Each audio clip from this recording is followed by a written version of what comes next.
कक्षा सप्तम श्रेणी का आज हम लोग पर्यावरण और विज्ञान का समाधान करें। देखिए सही उत्तर चुने 1 गुना 6 बराबर 6। वह वस्तु जो अदीप्त है वह है, देखिए अदीप्त मतलब होता है जिसमें प्रकाश ना हो, तो वो है चंद्रमा। ये चंद्रमा। निम्नलिखित में से एक जो जीवाश्म ईंधन नहीं है वह है, देखिए जीवाश्म ईंधन होता है जो जीवों द्वारा नहीं बनता, ये तो बायोगैस है। उसके बाद देखिए पौधों की जड़ की नोक पर टोपी जैसा भाग के ऊपर स्थित बाल रहित क्षेत्र है, वो क्या है? विकास क्षेत्र। उसके बाद देखिए प्रकाश का विसरित पर्यावरण पर उस समय नहीं होता है जब वह गिरता है, देखिए दीवार पर, पेपर पर, कपड़ा पर, दिए दर्पण पर।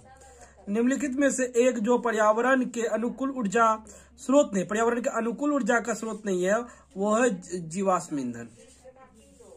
वह पौधा जहां संशोधित उप हवा तना द्वारा जा सकता है, वो देखिए जलकुंभी। रिक्त स्थानों की पूर्ति करें, रिक्त स्थानों की पूर्ति करना है तो रिक्त स्थानों की पूर्ति करेंगे हम लोग।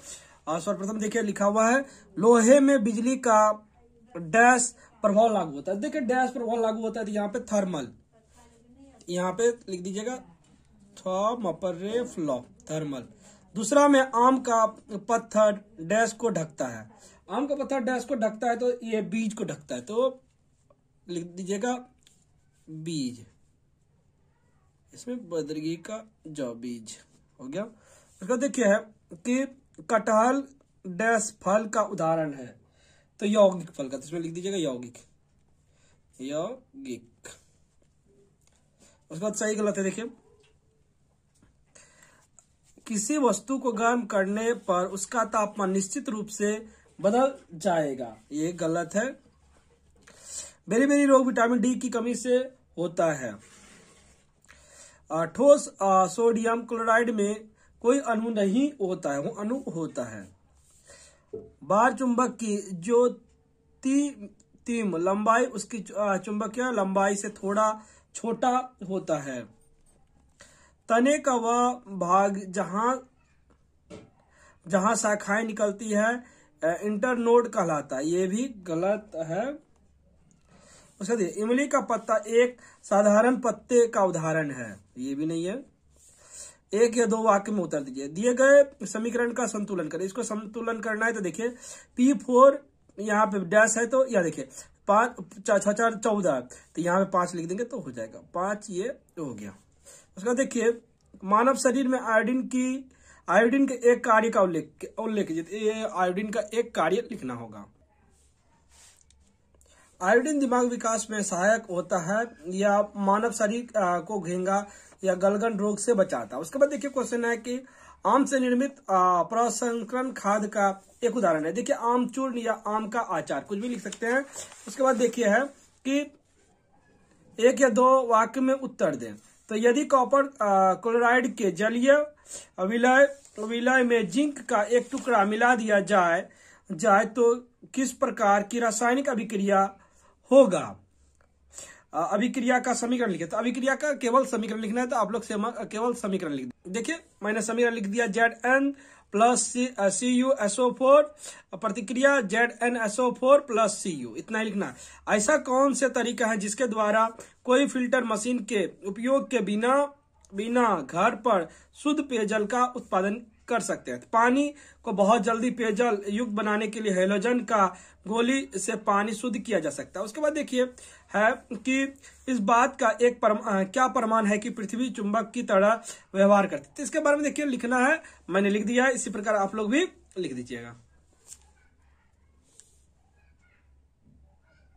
उसके बाद देखिए पौधे में स्वपराग किन तरीकों से हो सकता है? किसी भी फूल का पराग जब उस फूल के एक ही पौधे से दूसरे फूल के गर्भ के सर में पड़ता है तो स्थानांतरित करता है, इसे स्वपराग कहते हैं। उसके बाद देखिए है कि एक बिजली मिस्त्री को एक जीवित तार पर काम करते समय क्या खड़ा होना चाहिए? लोहे के बने एक फुट स्टूल या लकड़ी के दूसरे, क्यों? देखिए इसका आंसर देना है, तो मैंने लिखा है एक बिजली मिस्त्री को एक जीवित तार पर काम करते समय लोहे से बने एक स्टूल पर खड़ा नहीं होना चाहिए, क्योंकि लोहा विद्युत का सुचालक होता है, इससे उसे झटका लग सकता है। लकड़ी से बने स्टूल पर खड़ा होने से उसे झटका नहीं लगेगा, क्योंकि लकड़ी विद्युत का कुचालक होता है। पौधे की जड़ के मुख्य कार्य क्या है? पौधे की जड़ के मुख्य कार्य पौधे के विभिन्न हिस्सों तक जल खनिज पहुंचाना और पौधों को खड़ा रहने में सहायता प्रदान करना। उसके बाद देखिए, जब किसी की हथेली पर स्पिरिट या ईंधन डाला जाता है तो उसे ठंडा क्यों लगता है? देखिए, स्पिरिट और वो डाला जाता है तो ठंडा क्यों लगता है, इसके विषय में लिखना है। तो आप लोग साधारणतः जानते हैं कि हाथ पर स्पिरिट या इथाइल डालने पर ठंडा इसलिए महसूस होता है कि इसका वाष्पीकरण के लिए लुप्त ताप की आवश्यकता पड़ती है, जो कि हाथों से मिल जाता है और वहां ठंडा महसूस होता है। इतना ही लिखना पड़ेगा। उसके बाद देखिए है कि उस तापमान की गणना करें जिस पर सेल्सियस और फ़ारेनहाइट थर्मल बराबर रीडिंग दिखाता है। देखिए, इसमें लिखना पड़ेगा पहले सर्वप्रथम कि सेल्सियस स्केल का 100 घर का समय फ़ारेनहाइट स्केल पर 180 घर के बराबर है। तो तब सेल्सियस स्केल का एक संख्या घर हमेशा फ़ारेनहाइट स्केल पर 180 से 100 के घर के बराबर है। सेल्सियस स्केल का सी संख्या घर में हमेशा फ़ारेनहाइट 180 संख्या घर के बराबर होता है। उसके बाद देखिए, ऐसे समीकरण मैंने लिखा है, इसी प्रकार आप लोग भी लिख दीजिएगा। कासियोरिका रोग के पीछे क्या कारण है और इसके लक्षण क्या है, जिसका देखिए कार्यशाक का मैंने लिख दिया है, इसी प्रकार आप लोग भी लिख दीजिएगा, ये भी लिख दीजिएगा। निम्नलिखित आरेख की सहायता से दिखलाइए कि प्रकाश किस प्रकार सघन माध्यम से हल्के माध्यम जाता है। तो इसका देखिए चित्र बना दीजिएगा। इसे ये जल हो गया और इसका ये लकीर दे दीजिएगा एन, और ये जो परिवर्तित हो जाता है। इतना ही, हल्का माध्यम, आपतन कोण, सघन माध्यम, परावर्तन कोण, इतना ही लिख दीजिएगा तो हो जाएगा। उसके बाद देखिए है कि विभिन्न जानवरों के शरीर, ये क्वेश्चन 6 का 4 में क्वेश्चन है। देखिए कि कैसे जैकवास अंग सांप को आसपास के वातावरण के प्रति जागरूक होने में मदद करता है। देखिए कैसे करता है। विभिन्न जानवरों के शरीर से विभिन्न वाष्पीकरण यौगिक के अणु हवा के माध्यम से बिखर जाते हैं। उन यौगिक की आभा सांप की जीभ में फंस जाती है। फिर सांप अपनी जीभ को अपने मुख के अंदर चिपका लेता है और ऊपर तालू पर टिका देता है। एक विशेष अंग जैकवा अंग है। जब सांप जीवित स्थान में प्रवेश करता है तो गंध के अणु मस्तिष्क को उत्तेजित करते हैं। तभी से सांप अपने आसपास के बारे में जान सकते हैं। थोड़ा सा रुकिए। उसके बाद देखिए 6.5 में लिखा हुआ है कि जब छेद को बड़ा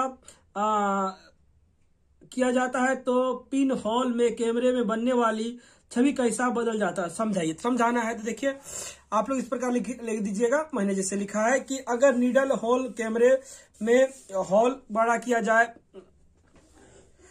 तो पेट्रोल की धुंधला हो सकता है। यदि नीडल होल कैमरे में होल बड़ा किया जाए तो यह असंख्य छोटे छोटे छिद्रों के योग के समान व्यवहार करेगा। इससे बने असंख्य चित्र एक साथ मिश्रित हो जाएगा या एक अस्पष्ट चित्र बनाएगा। इतना ही लिखना पर्याप्त है। उसके बाद देखिए है कि स्पष्ट कीजिए कि किस प्रकार समुद्री मछली अपने शरीर में जल की मात्रा को समान स्तर पर बनाए रख सकती है।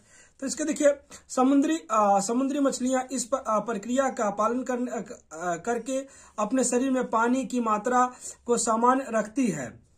गल्फर के माध्यम से शरीर से